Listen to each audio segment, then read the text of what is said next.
Guana River Estuary is within the Guana-Tolomato-Matanzas National Estuarine Research Reserve in northeast Florida. It's a barrier island estuary. There are a variety of habitats, from fresh and saltwater marshes to oyster reefs and other shellfish. People love to come here to fish.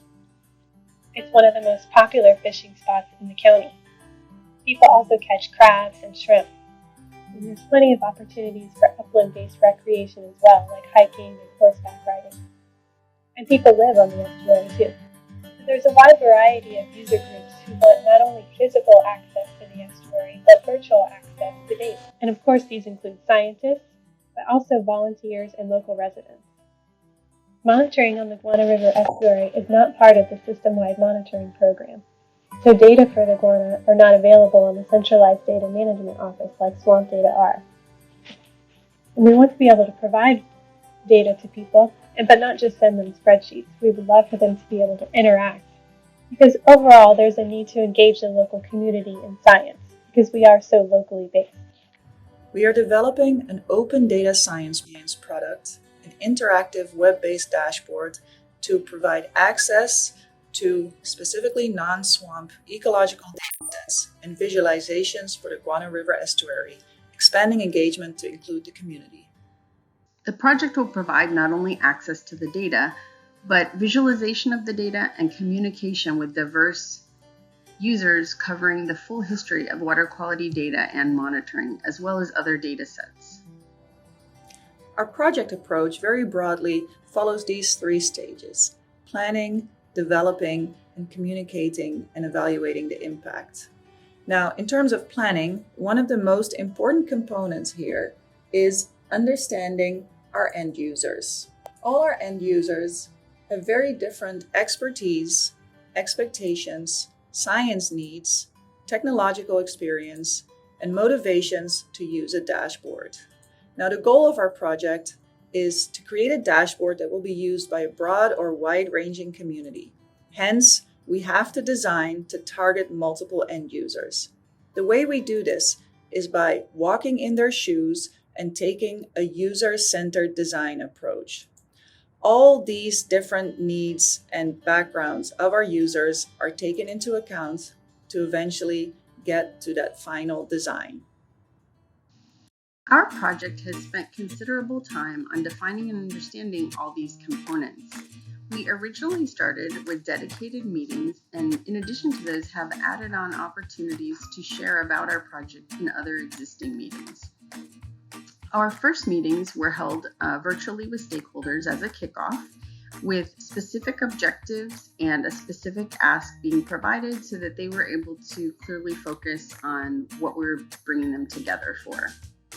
Within our virtual project kickoff meeting, we set aside time for small group activities, which not only helped us to begin the list of activities that would lead to future meetings, but also gave us an opportunity to begin to build trust and community among the stakeholders who are attending our meetings. Our second meeting was a 4-hour collaborative in-person session that we organized based on the 3 groups that surfaced among stakeholders in our original kickoff meeting. These were community members, professionals, and scientists.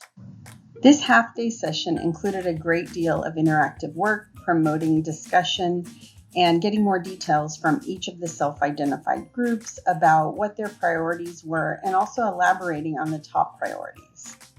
The culmination of our in-person collaborative session was an activity where each group got to design their ideal dashboard and then share about that with the rest of the group. The focus here was fun. Finally, we conducted an online survey that we distributed via email and via social media. This gave us a wealth of information about the kinds of data sets that people are interested in and that they're already or not yet accessing, what kind of features they would appreciate in those data sets, but also the dashboard design itself. And we got more information about the backgrounds of our users. In our effort to create a user-centered dashboard, we had to become adaptive. Through the use of all these different methods like surveys, workshops, and other interactions with stakeholders, we realized that we had to be flexible, had to prioritize the needs of all these different groups as well as the needs of the team, and had to adopt open communication so that everybody knew what was coming next and knew if we needed to pivot into another direction. This helped us figure out a way forward so that we can most efficiently design this dashboard to meet the needs of all the diverse stakeholders in our groups. So from what we have learned, we are now planning our way forward, especially our ongoing interaction with stakeholders. We learned from the survey that about half of the people is interested in further meetings and testing and evaluating the dashboard, and even more are willing to participate in further surveys. Based on this, we will figure out how to engage and interact with our stakeholders while we're doing incremental dashboard prototype development. So we will be making small changes, which we will evaluate with our stakeholders continuously, engaging them and asking them to evaluate what we're doing. All of this is a feedback loop. There are several anticipated products and benefits to this project. First is the dashboard that we hope will serve the needs of our diverse community and stakeholder. Second is long-term engagement with that community in other scientific efforts. Third is easier data access not just for community members, but also for scientists themselves. Fourth is to reduce the GTM NERRS staff's workload in providing data, as currently there aren't very effective methods for the public and other communities to access different types of data. Lastly, we hope that this project serves as a blueprint or example for other research reserves to engage the community to meet open science needs. For more information about this project, visit this website on the NERRS ScienceCollaborative.org website.